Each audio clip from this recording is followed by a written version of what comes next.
Very good. Well, welcome everyone. Welcome for today's Fireside Chat, Evolving the Game Day Experience, a Silicon Valley Forum Fireside Chat with Michael Russell. We've got a few announcements before we get into the conversation. And of course, I have a window that's frozen. There we go. There we go. What is the Silicon Valley Forum? We are a California-based 501c3 nonprofit organization that fosters innovation, entrepreneurship, and leadership in Silicon Valley and throughout the world. We achieve our mission through events, programs, and conferences, and we function as a center of knowledge and connections, covering everything from the latest tech trends to the startup and investment ecosystem, and our activities are aimed to educate, train, inspire, and connect technologists, entrepreneurs, corporates, and investors. We've got a number of events coming up. We've got an in-person event in the Silicon Valley. We like to focus on environmental and community projects in addition to some of the business events. We'll be meeting for the March Coastal Habitat Restoration Day at Alvisa Marina County Park on this coming Saturday morning. We've got our next fireside chat will be with Jacob Eckley, Why Marketing Teams Fail.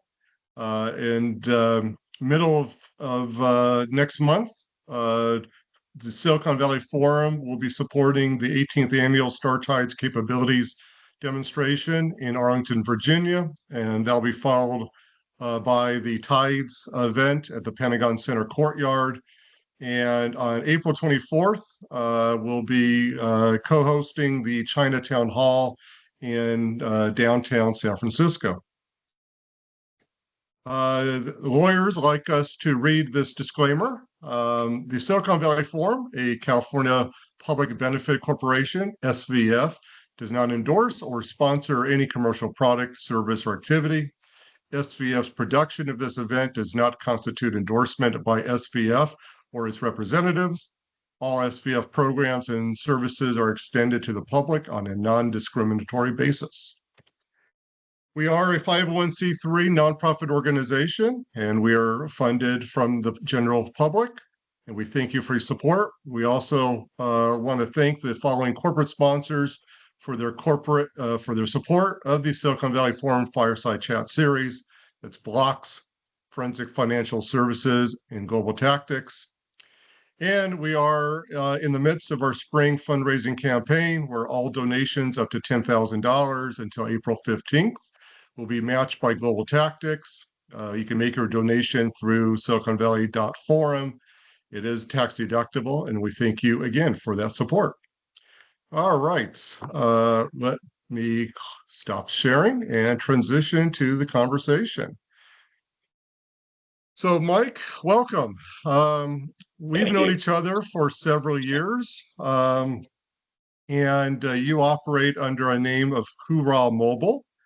And I always ask the first question is, what is the problem you're solving? Who are you solving it for? And how are you solving it? So let's have that, no pun intended, be the opening pitch.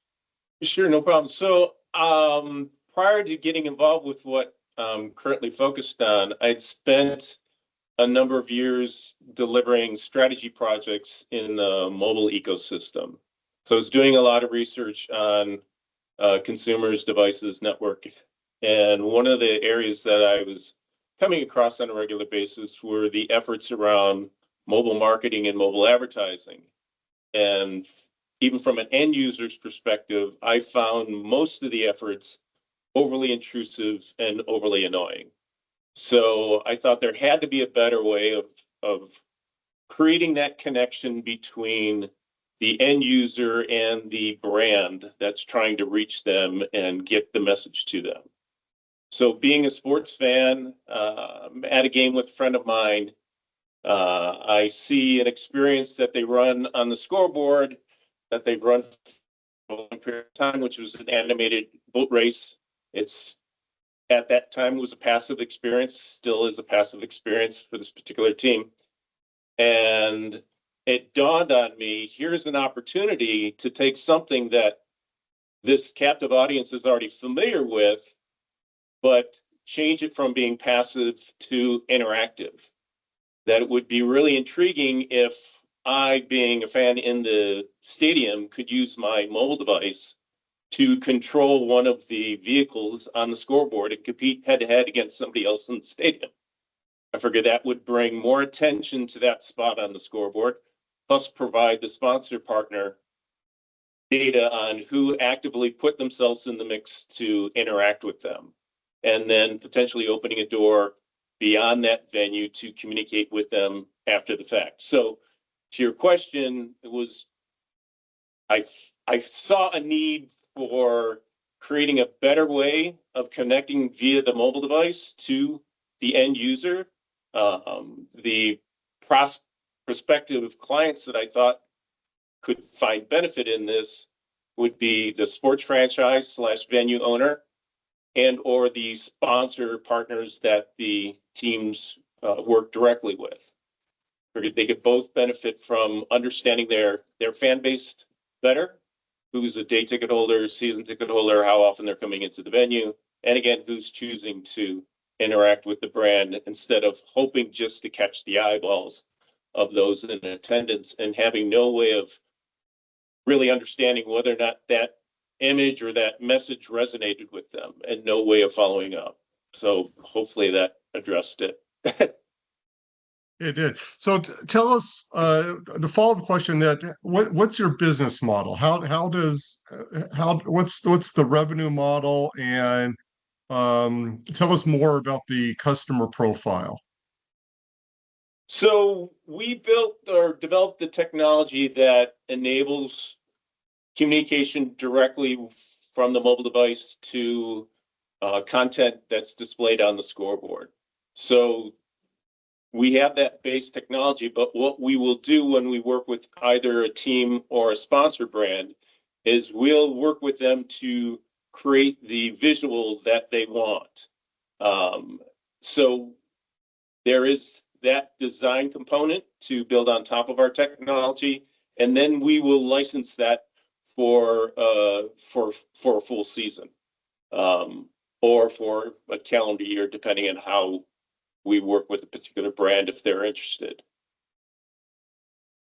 So you're based in Seattle, and Yep. and it just happens that you and our next Silicon Valley Forum guest are both in the Seattle area, and both of you are from Ohio.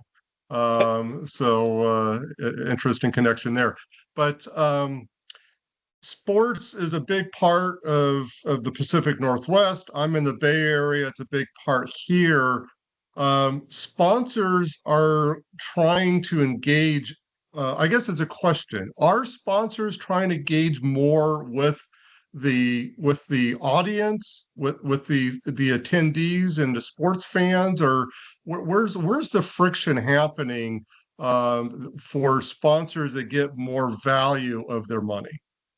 So it's interesting because as I've gone through the process and gone to a number of games and a number of events, I've developed my own perspective on how I see things playing out as they are right now. And there's a lot of talk, and there's a lot of articles that are written that both teams and sponsors are looking at improving fan engagement. But what I often find is that it's an incremental improvement on what's always been done.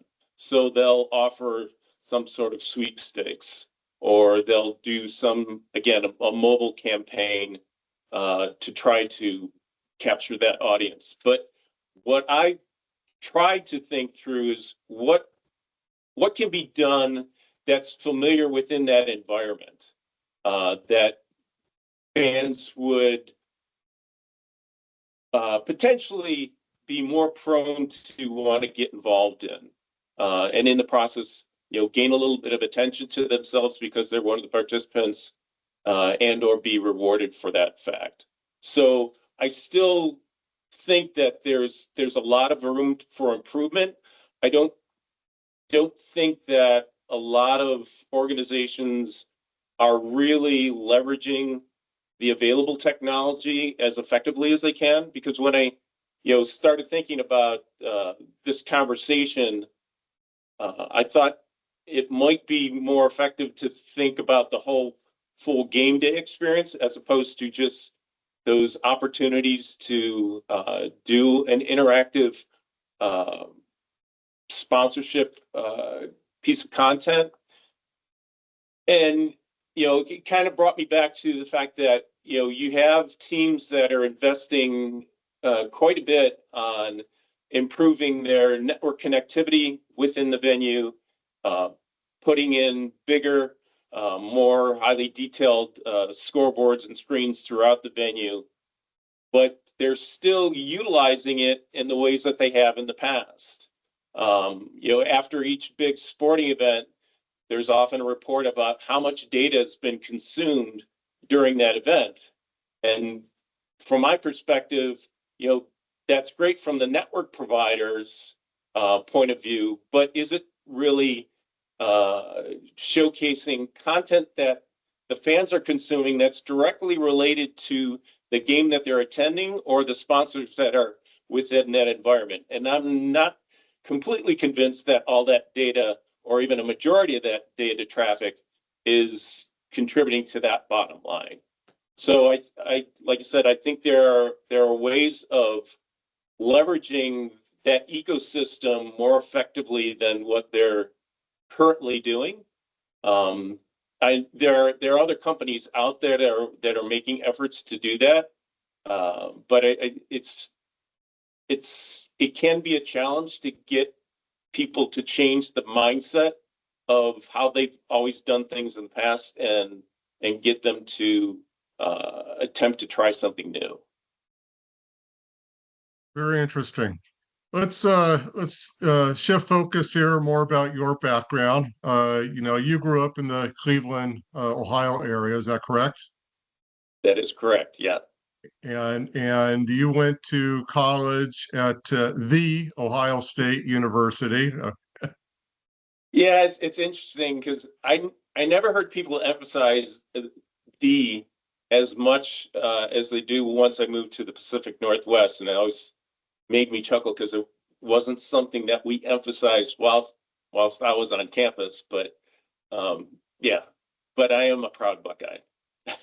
I think the reason I emphasize it is because the few Ohio State people that I've met have emphasized it to me. And admittingly, most of those, not that I've met many from Ohio State, but it was those in the DC area. And of course, the other school that's emphasized is the George Washington University. Yeah, so the emphasis on the.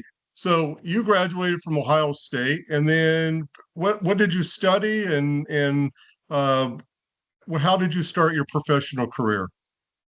So I had a business degree with a focus on production and operations management.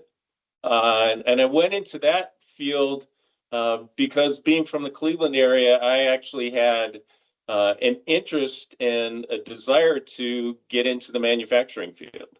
My dad growing up was an independent sales rep for a number of manufacturing companies. He worked with a number of suppliers that dealt with the automotive companies at the time, and I was intrigued by what he did. I was interested in that, and I thought, well, there's an opportunity there to build a career. And one of the things that I found compelling was within the manufacturing process. At a certain point in time, you have a hard product to actually put your hands on. Say, I was part of the process that made this.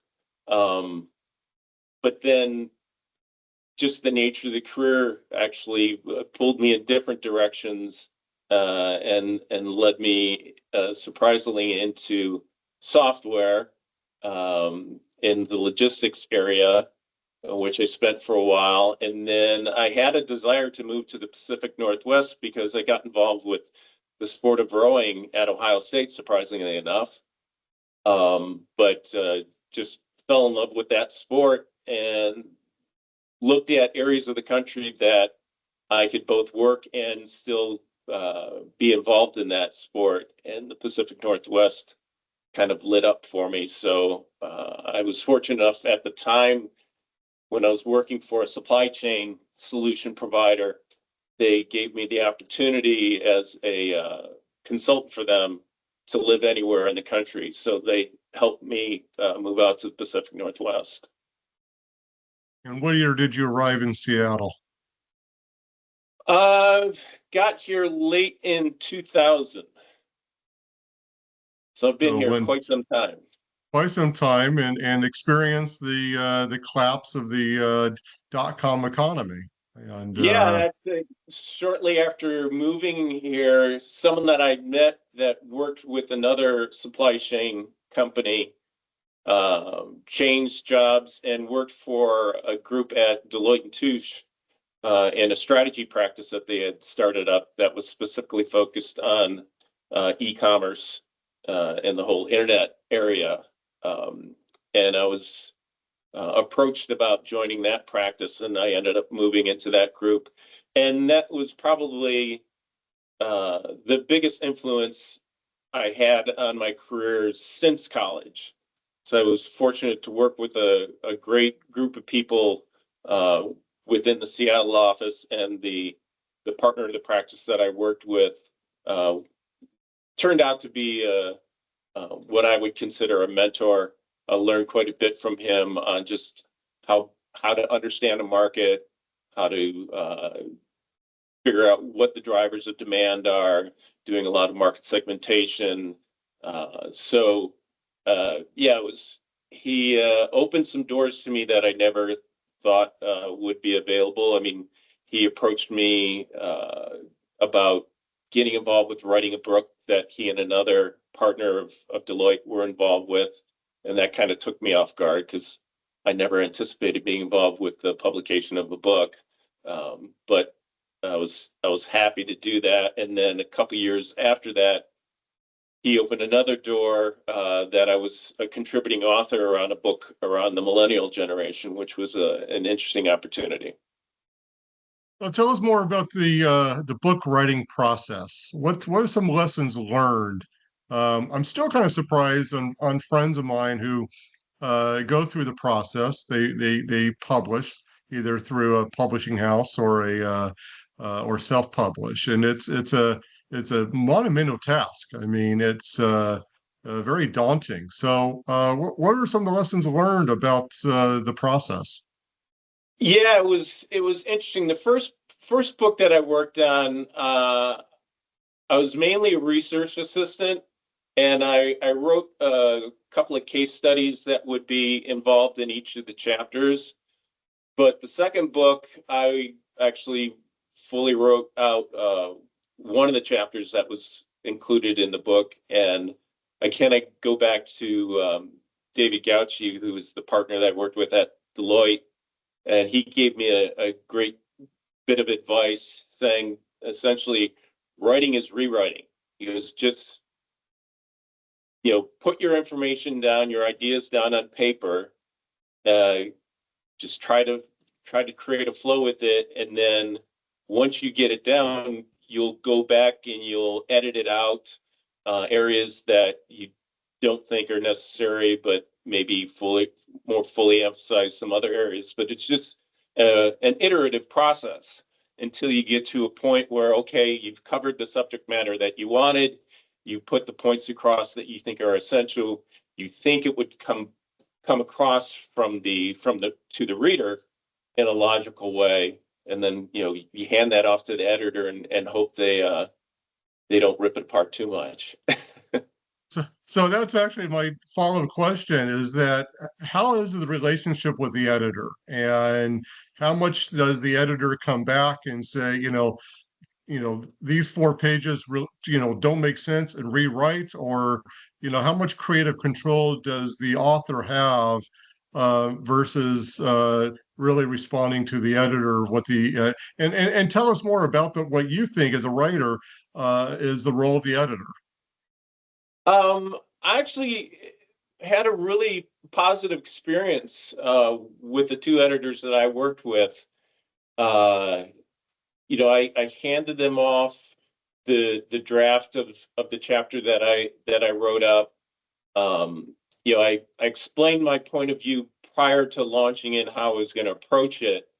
And when they handed it back to me, it was really making sure that I had footnoted certain things and had quotes accurate, and that I fully supported the points of view that I was putting forth. So it was really ensuring that the information I was putting forward was supported sufficiently enough and annotated correctly. So it was a pretty positive experience. It wasn't very long and drawn out. I went into it. They had approached me about getting involved in the book, and they gave me the opportunity to select which chapter, which subject I wanted to be involved with. So that was great. So kind of had a head start on my particular area.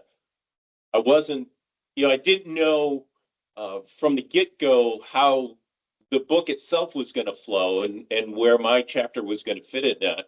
And I didn't discover that until the end, but it worked out really well. And I was pretty proud of the book as a whole and the opportunity that they provided to be involved with it.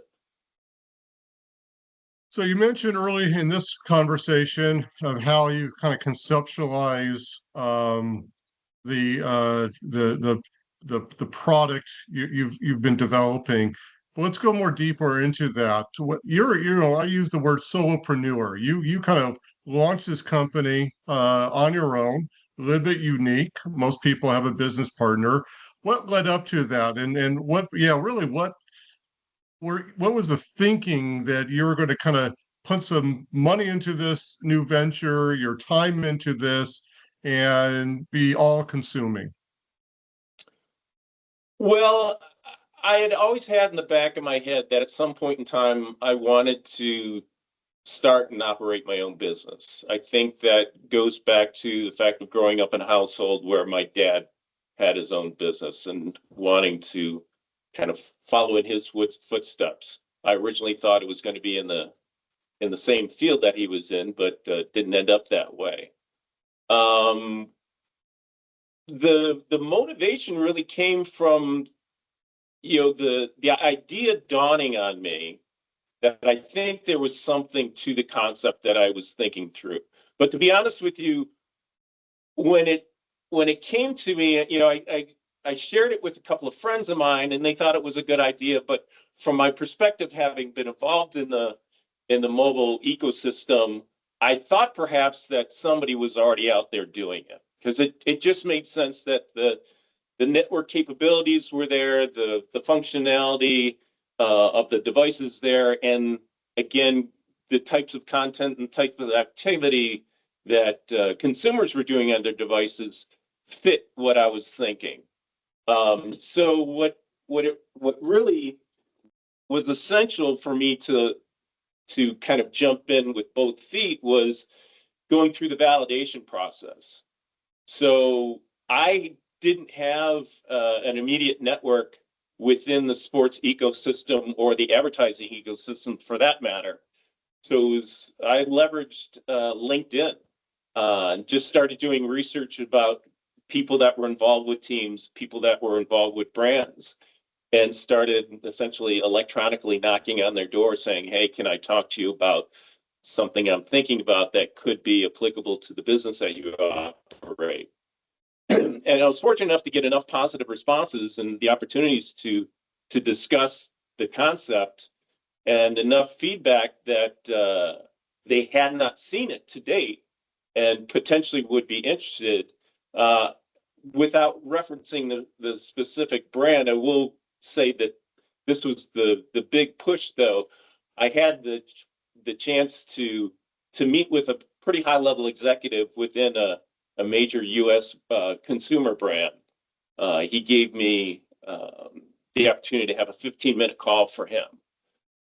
So I reached out to someone that I know here locally and said, "Hey, I've got this opportunity to discuss this idea that I have. How do I best leverage this?" And good piece of advice on his part. He said, "Just put him in the environment, put him in the setting, and how it would play out." So essentially, I sat down and I scripted out a whole scenario of how this experience would play out, and I integrated this particular company's brands within this experience. And once I got onto the call with him, we went through the pleasantries of the introduction, and then I just kind of launched into the scenario and walked him through what the environment's like and what the engagement and the interaction amongst the fans would be. And it ended up turning from a 15-minute call into a 45-minute conversation. And from his background being, like I said, a high-level executive within marketing for this particular brand, the fact that he responded to me saying, "Well, I'll tell you, we don't currently have anything like this in our portfolio. We haven't hired anyone to create anything like this. But if in fact you decide to build this, come back to us." He goes, "I can't carry the ball for you, but," he goes, "I can point you in the direction of the people that you should talk to. And then, you can take that as far as you can." So that was really the main motivation, saying, all right, people that I'm talking to about this are recognizing that there's a potential value in what I'm discussing. So it was at that point in time, I was like, okay, I'm a non-technical founder, so I can't code for the life of me. I understood that there was a market opportunity, but I needed to find people with the technical skills. So went through a number of conversations here locally with independent devs, and then with some people that I met through the bigger organizations that are here to have offices here now, and got introductions to offshore development teams. And I was able to find a couple of companies to have in-depth conversations with, describe exactly what I had in mind, and got some interest from them. And then I was able to get the assistance of a friend of mine that did have a technical background, and he helped me basically outline or architect out the rough use case of how this experience would work, so I'd have something to hand off to the developers and pass that off to them, and basically sign a contract for them to develop. And it was an interesting process. I was involved in the day-to-day of getting the feedback and actually getting involved with the testing of the development and the solution as it progressed. But I will admit that for what I delivered them and what I had envisioned in my head, and what they handed off at the end of our project, was pretty much in line with what I had envisioned and how things would function, how it would look on the screen, both on the mobile screen and the scoreboard within the venue. So I was really pleased. I don't think I could have asked for any more to get a prototype developed and have something that I can go and actively do live demos with. Yeah, we're both sports fans. I've attended a lot of events. I attend, and pre-COVID, post-COVID. Um, when the Oakland Athletics were in town, I went to Oakland Coliseum. I go down to San Francisco and catch the Giants games. I go to the Sharks games. We got the Niners nearby, just down the street. I am surprised in my experiences, even as we speak, in the last 12 months, on how little I call fan engagement, or maybe that's the word you're using, fan engagement there is. You're sitting in the seats. You've got stop and play, of every sport. More sports have, some sports have more downtime than others. but the lack of engagement. And the only place I've ever seen, and I've attended events. I even was in Germany in September and attended a soccer match in Wiesbaden, Germany. Still not a lot of fan engagement. The only place I've seen it is actually the San Jose Sharks, where they have a game called the fin race, with the shark fin, and they go around on the screen, and these fins go around center ice, the logo, and you tap on your phone, and somehow there's a winner, and it's a fan engagement. Now, admittingly, the couple of times I've tried to scan the QR code that's up on the screen for you to participate, the experience was very fragmented. I actually could not get the game to work. So, Yeah. and I've said, I just went to our 13th game this season. It happens to be the last one I'm going to for the season. But I don't see a lot of people in the stands around me engaging in that particular activity. So it seems like there's a missed opportunity on all sides. But if so, as it may be too obvious to you and me, is it that obvious? And why isn't there being more done to overcome that barrier or that gap in fan engagement? Well, it's interesting because I've gone through a number of conversations with teams and brands, and our initial solution, I like to look at it as an evolution of something that's already familiar within a number of venues that teams do, and it crosses sports here in the U.S. But I've received pushback from primarily the marketing execs within the team saying, I don't know if we want to touch that because our fans are so accustomed to it. If we do something different from it, it may turn them off. I'm like, well, if they're already familiar with it and they like it, if they had the opportunity to impact the outcome of that experience, wouldn't it enhance the overall experience for them, especially if they could be rewarded for participating in it? So there's a little bit of disconnect there, but then I also have gotten feedback from some. This is more so from teams saying, well, we want an engagement that can at least involve half of the venue. So depending on what sport it is, for basketball, you're talking 10 to 15,000 people that potentially could participate. Football, you're looking at, out of a 60,000 fan stadium, having 30,000. It's like, well, yeah, network connectivity is definitely improving, but real-time connection with the scoreboard, for that many, the bandwidth is just not going to sustain it. So, we've thought about other avenues of creating experiences that do that, but at the same time that they're saying that they want to have an engagement that'll involve at least half of the stadium or half the arena, they continue to do the pull one person out of the stands and have them take a half court shot.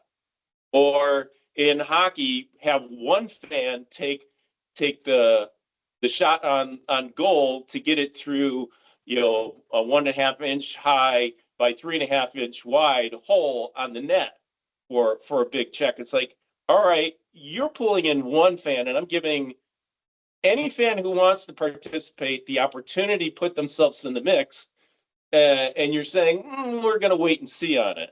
So there's still a lot of minds that need to be changed and convinced. And I try to, there's different value propositions from the team's perspective and the sponsor brand's perspective. From the team's perspective, I've always looked at it. If we can transition that big screen that you invested in from just simply being a passive signage opportunity, that, yeah, sure, it may be video, but you're just trying to capture eyeballs on that. If we can make that interactive and we can capture data in the process, that elevates the value of that screen time.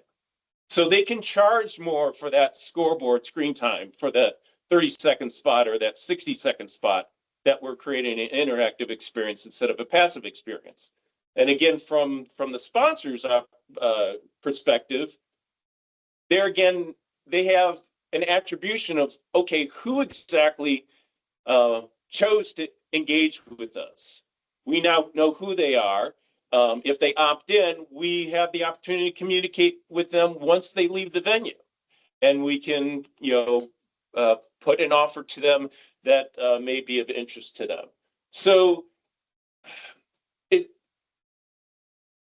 I've been puzzled at times at some of the response that I'm getting.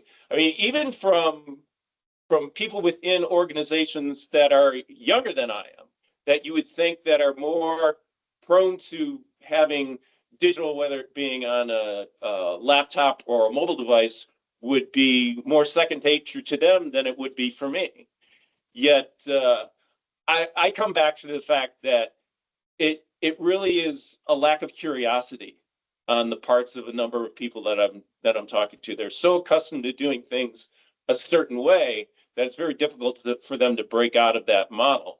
Whereas if they just kind of become a little bit more curious and saying, okay, we do have these new amenities within our environment, with the connectivity, with the big screens, with the lounges up in the suites, that we can do things that are very specific to those particular audiences. We can do something on the concourse that can then lead to an opportunity in the larger bowl area. I had a conversation recently with a team saying, they put forth saying, well, we're trying to put together a new program to introduce the team at the beginning of the game, but we find that it's a challenge to get people into the stadium to even view that introduction. It's like, well, there's a trade-off. It's like, once they enter into that mix, they have to pay more money for every beverage that they buy, for every food that they consume. Whereas if they're still outside tailgating, or even if they're in the bar in the local area, they're not paying as much. So they're going to probably wait until the last second, until the game's just about to start, to enter in that. Whereas if we create an experience for them to start engaging with them outside the venue, that it then entices them to come in. Whether that's, and it would have some dependencies on the team and how popular they are. But if you have a team that's not selling out every game, well, you can create an experience that, if you get involved in experience, part of that reward is you can upgrade your tickets, get closer to the field, have a better viewpoint of the game. So it's kind of, like I said, thinking more broadly about that fuller game day experience of how to start introducing the sponsor partners to the fans as they're approaching the venue, as they're on the concourse, and then finally, once they're in the main bowl area. There are multiple opportunities to do something in a fun, enjoyable way that fans will want to do each time they come back in the venue. Whether it's the first time and they're finally discovering, oh, geez, I didn't know I could have an impact on that experience. The next time I come to the game, I'm going to put myself in the mix to have that opportunity. I'm gonna do a quick screen share. Do you see the image? Yep. So it's interesting. This was this last Saturday's game between the Sharks and the Washington Capitals. And like I said, it's my last game of the season. We're not going to the playoffs, been officially eliminated. Um, we did this on the first game of the season. We went opening night, which I think was October 10th, something like that. And you can scan the QR code. This is done, and then and that brings up, a web page on your cell phone. You take a selfie. You fill in your name, first name, last name, email address, and then some message. So at the bottom center, just over the time, 13:43 is me and my partner in crime on the big screen.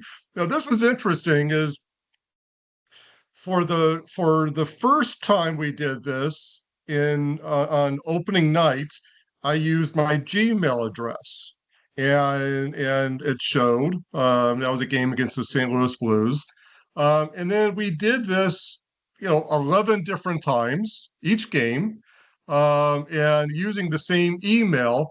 It never went up. And then on Sunday's game, our last game of the year, I used my globaltactics.net email address. And then here it is. Now, I don't want to avoid, I don't want to jinx myself and set my up for spam, but they're capturing your email. Best to my knowledge, maybe they'll wait till the season is over, but I'm not getting emails about it. This was no corporate sponsorship. It was just a nice thing to do.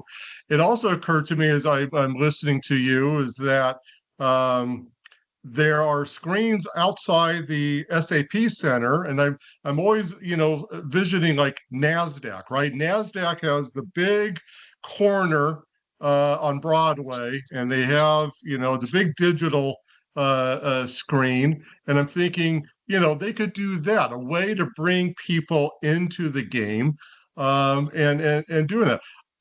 I have not been to a Seahawks game since COVID, but I know what really bothered some Seahawks fans of mine is that the players, pictures of the players were all them showing them smiling. Who smiles in football? You want them looking mean and gruff. And if you go by Levi Stadium, there's the Niners players looking mean. So there's different ways to increase fan engagement, to increase attendance, lots of various ways that seems to be missing the mark. And I guess I want to turn not to have you repeat the for me to repeat the question, but what are brands and teams, what's going to break? Let me try to get the question. What will break the mold of this is how we're always doing it? Data, the idea that it's 2025 and data is everything, right? We've been Yeah. hearing data is the new oil for over 10 years now. And but they're not capturing that data, or if they are, they're not using it. What is it going to take to break the mold as the demand for franchises to increase revenue, whether it's through ticket prices, because the contracts are going up, right? Players' Yeah. contracts are going up. The cost of operating these games are going up. The Sharks are in the middle of a negotiation for a longer lease, extended lease with the SAP Center.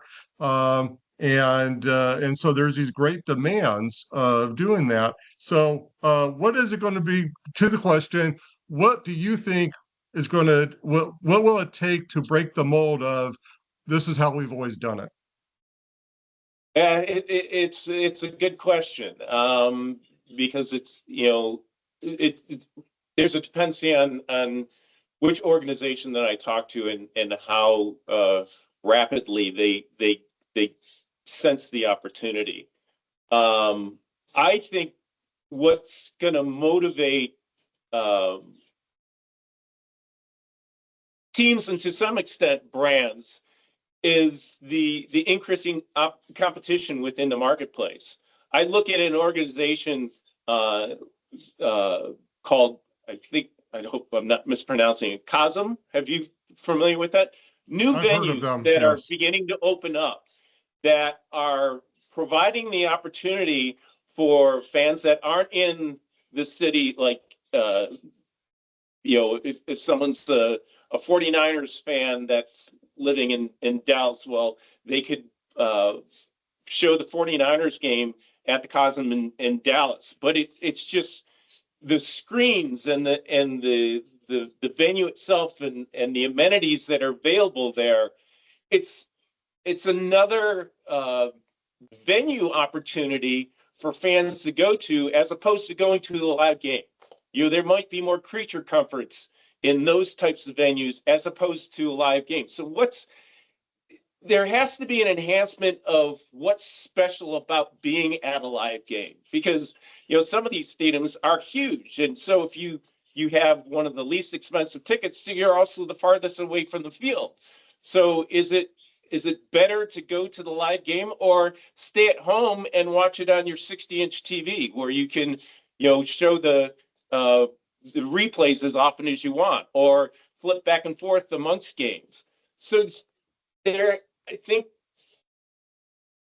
that has to resonate more with certain organizations. From a brand's perspective, reach is always going to be one of the important things. But I think from a brand's perspective, the way I look at it, it's not just reach, but it's actually creating that connection.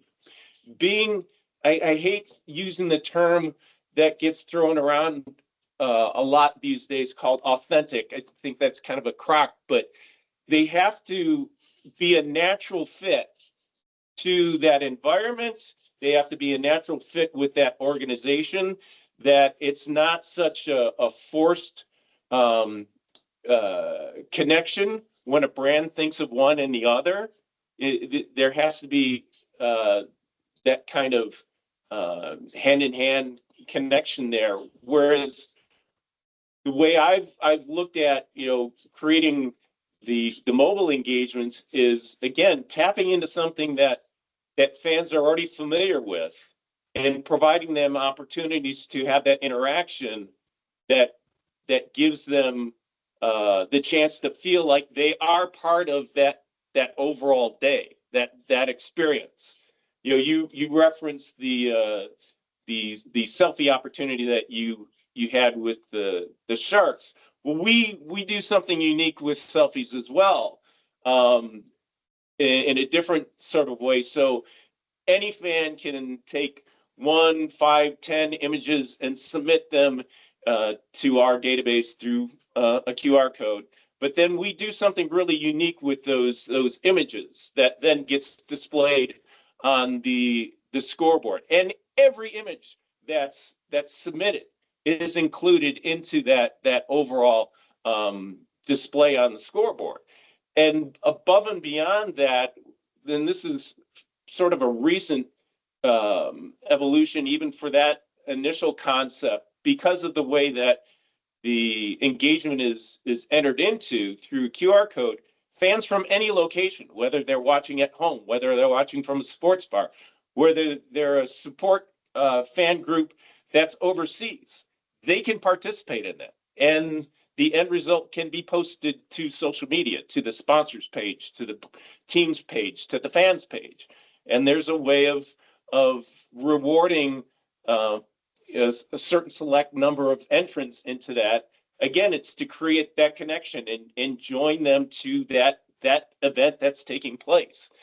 And those are the types of things that I think, if brands are really focused on reach, they have to look at opportunities like that, of how do we bring it up.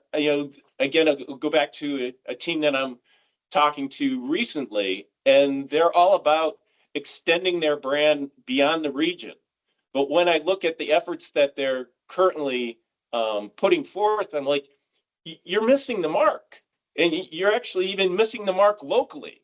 So it's like you have to think of broader, more inventive ways of capturing the attention of people. I go back to the early days of when I was first trying to create demos for our initial solution, and having discussions with sponsorship people and marketing people, and getting some feedback saying, well, we don't want something that's going to detract from what's happening on the court or the field of play. Like, hello, people have these devices in their pocket. Whether you like it or not, they're going to be pulling them out and spending time on them, whether they're in the stadium, at the bar, or at home. What you need to do is think about ways that you can capture their attention that leads back to the team or leads back to your sponsor partner, but it feels natural to that experience of being at the event. And I don't think a lot of them are effectively thinking through that way. And they should start digging into it.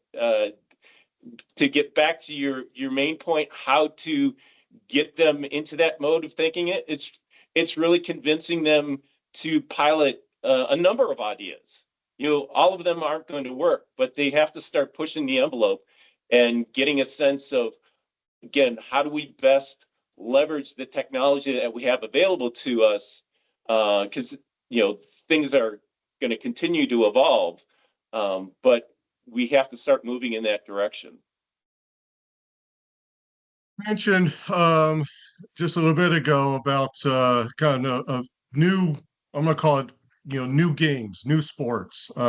Things are changing, right? It never occurred to me that people would pay to go to an arena to watch other people play video games. I mean, that is, I recognize that. WNBA, which has been around for a while, women's sports is increasing. Golden State, the Valkyries is an expansion team. Major League Lacrosse has really taken off. And so, where do you see is the opportunity for these what I'll call emerging sports for your business, and also maybe not the WNBA in sort of way, but possibly, but how this will compete with the majors. How will it compete with Major League Baseball, NFL? One of the things keep on reading about the average attendee of the NFL is older. The average viewer on TV is getting older. And certainly baseball. Baseball's had a bit of a record recently with more people in attendance, but it's unsure if that's changing the trend or just one off. But there's no question that these other sports are changing and up and coming with they're speaking more to a younger audience. What does that mean for those sports, and what does that mean for your business? Well, I definitely see it as being an opportunity for more prospective customers for us. To your point, I do think the emerging competitive sports, whether it's eSports or some of the other sports that you referenced, they do trend to be younger, and again, that demographic tends to use technology a lot more than people my age and older.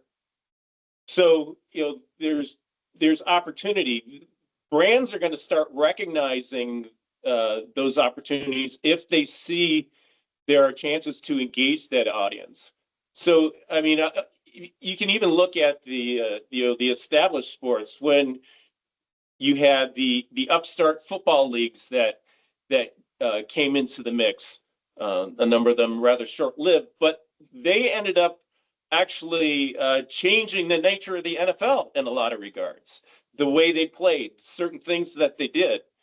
So they were testing out things that might be more appealing to fans as a viewer, that were then adopted into the NFL. So with these other sports that are coming online, they can look at technology like we're trying to introduce and saying, hey, we're going to offer this to our fans so they enjoy being at our experience, not just as a spectator, but in some ways as a participant that really grounds them to being at the event, the live event itself. So, when I first launched TrueRaw Mobile, I was reluctant to even approach outside investors as potentially getting funded, because I looked at what we were focused on as a very niche area. But as time has progressed, and I've seen the growth in sports, seen the opportunities in other events that have a captive audience for a period of time, a large digital display available to it. And recently, we've even opened some doors for discussions around broadcast and streaming opportunities because of the nature of how the engagement is open to people. So, I think there's a number of doors that can be opened. It really is the those people that are running the teams in the new leagues, how willing they are to introduce things to their fan base that can change the dynamic of their game day experience. We got a few more minutes left here. The three words around Silicon Valley Forum is innovation, entrepreneurship, and leadership. And I'd like to kind of get your take, not to respond to each one, but you've got obviously a very impressive background in business. You serve in the capacity of leadership. You're entrepreneur. What are some of the? I guess there's two questions here. What are some of the lessons learned in general, either launching your own business, pivoting, in leadership, and what does the next 12 to 24 months look like for you on moving your business forward?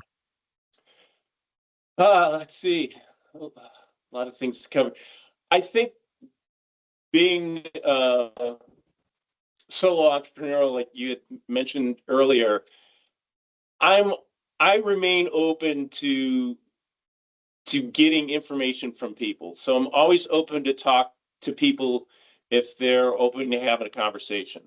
And this is something I actually learned as a consultant, that many more times it's more effective and more beneficial to listen to what people have to say instead of trying to tell them how things should be.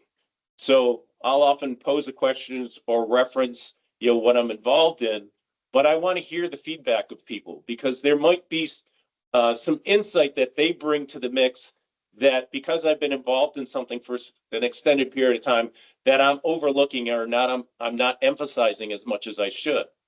So I try to be cognizant of that, and even for people who critique what I'm attempting to do, or the approach that I'm taking, I try to take that and use it in a positive way. Like I referenced earlier, some of our conversations about creating an engagement that involves a larger number of the fans in attendance. It's like, okay, well, that seems to be coming up more frequently than I anticipated. What can we potentially create that would deliver on that request? So we came up with our second solution that I think hits that mark quite effectively. So I try to remain open. I mean, you provided this opportunity to come on here and talk, and hopefully it's reaching people that I never even thought to reach out to, that may know of somebody that could be interested in what we're involved in. I've been surprised along the path that more often than not, it was a discussion that I got into with someone that wasn't even directly related to the area that I'm working in, but they happen to know someone who works for a brand, or is related to somebody, or works directly with the team, and opens that door for a conversation. So it's like, never would have expected that, but pleasantly surprised by it. So I try to remain open to that, and be as open as I can to share the information that I've gathered along the way. I mean, I still try to stay involved with the startup ecosystem here in Seattle, and I go to a lot of events that the UW hosts. So I end up having conversations with some kids that are still in school, or recent grads, and I'll share with them the experience that I've gone through, getting the company registered and things like that. And it's I kind of look at it as it's just a process I went through, but I'll get a response back from them thanking me for passing on the information. And it's like, hey, no problem. I don't mind doing that, because I just didn't think it was a big lift. And it just reminds me, I remember when I was going through the development process for our initial solution, there's another angel investor that I got to know here in Seattle that lived pretty close to me, and we'd periodically get together and kind of bounce ideas off them. Once I got the prototype developed, I got together with him and I ran a demo through for him, and he was pleasantly surprised. And he goes, have you taken a moment to just sit back and realize what you've done? And I'm like, what are you talking about? He's like, there are a lot of people out there that have ideas. He goes, not many of them follow through and have the perseverance to actually build what they thought of. He goes, you've done that. Look at what you've just shown me. And, it took someone to call that to my attention to say, you still have a long road to go, to get your foot in the door with the organizations that you think are going to be clients, but, take some time to appreciate the fact that you've taken something from idea in your head, sitting at a baseball game, to, again, back to my interest in manufacturing, having something that I can physically launch with my own two hands and show other people that I developed from that idea. So, I do appreciate that, and build on that, saying, well, I thought that might be possible. I ended up doing that. So there are other things that we can build to actually bolster Hurrah Mobile and move that into the future as well. As far as the next 12 months to 15 months, it's really continue the process of opening doors and talking to people, getting introductions, and hopefully getting to that point of getting one and or more yeses into doing it. We've been close on a couple of occasions, and I've shared those with you in the past, and some rather odd, unfortuitous things happen to kind of make things go awry at the last second. But at least it showed to me that, I sat in front of an audience with a decision maker. They acknowledged that they see value in it, and then at the last second, something just didn't work out, and it didn't play out the way I anticipated. But it shows that the message that I'm bringing to certain prospective clients is resonating, and I just have to keep at it. Within the conversation, perseverance and grit. So, absolutely. Thanks, Mike. This has been great. And I do think there's no pun intended, a huge opportunity out there. It really is. I continue to be surprised on the lack of fan engagement. And I do think as teams and sponsors are under pressure over time to increase revenue, that it's a matter of time until they're going to sign the contract with you and move things forward. So thank you again for sitting down for this conversation. Thank you to our attendees. This will go on YouTube shortly, and wish everyone a great day. Thanks. Be well.